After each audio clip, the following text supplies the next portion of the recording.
আল্লাহ তাআলা পবিত্র কালামুল্লাহ শরীফে বলেন, তুবু ইলাল্লাহি জামিআ, অর্থাৎ তোমরা সকলেই ফিরে আসো করুণার আধার মহান আল্লাহর দিকে। কোরআনের বয়ানের ঢং তো দেখো বন্ধু। দয়াময় আল্লাহ তাআলা এখানে কি বলতে চাচ্ছেন? হে আমার বান্দা, কিসে লিপ্ত তুমি? জিনা ব্যভিচারে?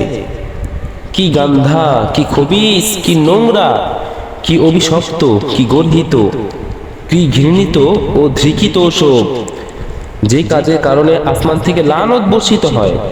তোমার ইজ্জত বরবাদ হয়, তোমার দুনিয়া বরবাদ হয়, তোমার স্বাস্থ্য, শরীর ও শান্তি বরবাদ হয়, তোমার ফ্যামিলি, তোমার ইজ্জত বরবাদ হয়, তোমার সমাজ, তোমার ইজ্জত বরবাদ হয়। সারা পৃথিবীতে তুমি বেজ্জিত হও, লাঞ্ছিত হও, অপমানিত হও, তদুপরি তোমার আখিরাত বরবাদ হয়। তুমি না ঘরকা না ঘাটকা, তোমার দুনিয়াও শেষ, আখিরাতও শেষ। তুমি পরিপূর্ণ খসিরত দুনিয়া ওয়াল আখির হয়ে গিয়েছ। তোমার দিন বরবাদ, জিন্দেগি বরবাদ, দুনিয়া বরবাদ, আখিরাত বরবাদ, সম্মান বরবাদ, ধন সম্পদ বরবাদ, মূল্যবান স্বাস্থ্য ও শরীরও বরবাদ। সব কিছুই বরবাদ করে ফেলেছো জনাব। কাকে বাদ দিয়েছো তুমি? কোথায় চলছো? মহান প্যারা আল্লাহকে বাদ দিয়ে কি সব মন্দ জিনিসের মোহে ছুটে চলছো? আরে তুমি একটু ফিকির তো করো, একটু খেয়াল তো করো।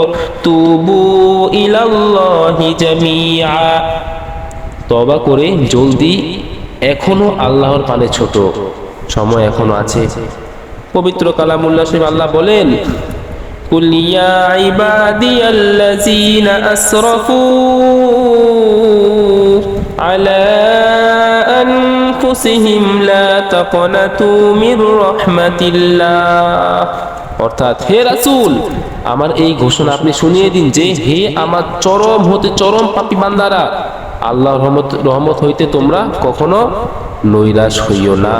সুবহানাল্লাহ।